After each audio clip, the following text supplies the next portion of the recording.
comment on doit faire pour démonter, remonter ou replacer une prise électrique. Ce qu'on va voir est aussi valable pour les interrupteurs. Ça fonctionnera donc pour une prise comme pour un interrupteur. En préalable à toute intervention sur les prises et l'interrupteur, le plus important est de couper le courant afin de ne pas se faire électrocuter. Il faut donc ouvrir le tableau électrique ou le compteur et couper le général de l'ensemble de l'appartement afin de s'assurer de ne pas être électrocuté. Maintenant que nous avons coupé l'électricité, on est donc certain de ne pas se faire électrocuter. Il n'y a plus de courant sur l'installation électrique. Avant de procéder au démontage, il nous semble intéressant de voir ce qui constitue une prise ou un interrupteur. Les éléments qui constituent une prise ou un interrupteur sont le blocher, qui est intégré à l'intérieur du mur et on ne voit donc que le fond. Il est donc encastré dans le mur, c'est un blocher d'encastrement, dans lequel vient s'insérer l'appareil. Nous verrons tout à l'heure comment l'appareil est fixé pour ne pas qu'il bouge. Ensuite, vient se repositionner sur l'appareil une coiffe de garniture. Nous verrons également tout à l'heure comment on la monte et on la démonte. Nous allons voir les différents modèles en partant de la plus ancienne, un modèle un peu plus récent, jusqu'au dernier modèle qu'on installe maintenant. En repartant du blocher qui est donc encastré dans le mur, on peut distinguer à l'intérieur du blocher des petites rainures qui vont permettre à l'interrupteur de venir s'accrocher dedans. L'interrupteur ou la prise, quant à eux, sont constitués d'un appareil dans lequel on vient brancher les appareils électriques et surtout de deux petites griffes qui viennent se coincer dans les rainures qui sont situées là derrière. Ces petites griffes sont actionnées par les vis latérales qui, lorsqu'on les tourne, ouvrent la griffe qui permettent de venir se coincer à l'intérieur. Je vais donc rouvrir la griffe au maximum. Si l'on considère que ceci est à fleur du mur, on vient positionner la prise à l'intérieur et en tournant les vis extérieures, on va petit à petit ouvrir les griffes qui viennent se coincer dans les rainures.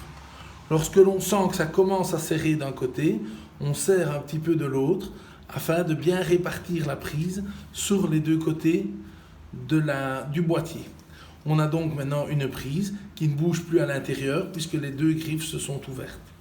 Pour le démontage, c'est le même fonctionnement. On défait les vis, la griffe s'ouvre et la prise va se promener à l'intérieur. Il se peut que vous rencontriez chez vous un problème d'alignement où la prise est un peu de travers. Même principe, il faut redévisser les vis, bien centrer la prise sur le boîtier et enfin refermer un côté et puis l'autre.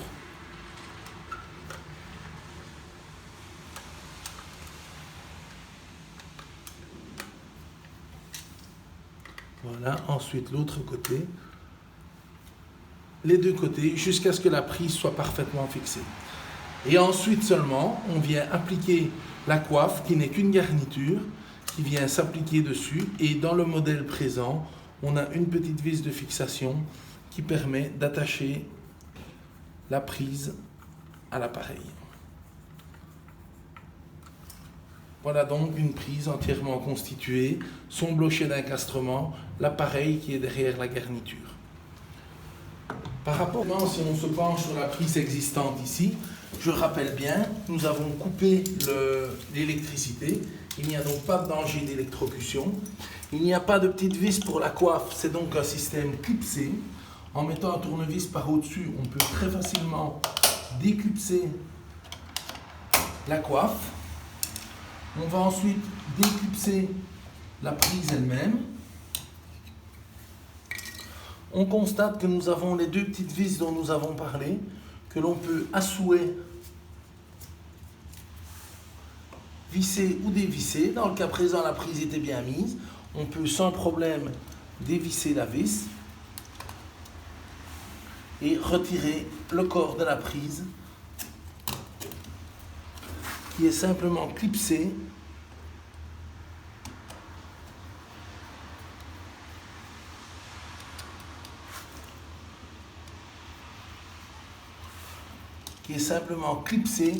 dans le blochet d'encastrement. Il suffit ensuite de replacer la vis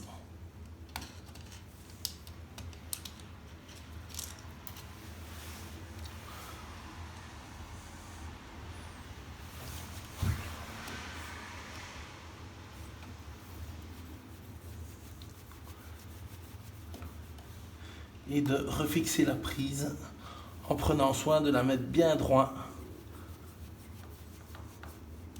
bien positionnée. On peut ensuite sans problème reclipser les garnitures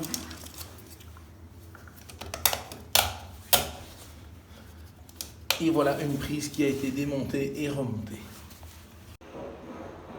Pour illustrer nos propos précédents par rapport au déplacement, remplacement, bouger, remettre un interrupteur, nous avons volontairement déplacé et mis de travers un interrupteur. On voit bien qu'ici, il est complètement de biais. Après avoir préalablement coupé le courant de manière générale pour que l'installation soit hors électricité, ne pas risquer une électrocution, il faut donc bien couper le courant. Le courant étant coupé, on peut commencer l'opération. Il s'agit ici des derniers modèles, les modèles les plus modernes d'interrupteurs, où il n'y a plus de vis. Tout est donc clipsé. On glisse un tournevis par l'arrière, ce qui permet de déclipser délicatement la garniture. Un interrupteur étant constitué de sa garniture et de ce qu'on appelle la bascule qui permet d'allumer et d'éteindre. Également, en plaçant un tournevis par derrière, on déclipse simplement les éléments. Après les avoir mis de côté, nous avons accès au corps de l'interrupteur qui est fixé dans un blochet d'encastrement. Comme pour tous les autres éléments, il y a deux petites vis latérales, gauche et droite, qui actionnent les griffes qui permettent de le serrer. On va donc, puisqu'il est mis de biais ou même situation s'il avait tendance à se déplacer, on va commencer par les desserrer légèrement. On se rend compte que l'interrupteur attrape alors du jeu dans le blochet. On le repositionne bien droit et en même temps qu'on le tient dans sa position, on referme les petites vis afin de fermer les griffes qui viennent donc se serrer dans le boîtier d'encastrement. On resserre correctement. On voit donc que l'interrupteur est remis droit et est bien fixé. Il suffit alors de replacer les garnitures en commençant par la bascule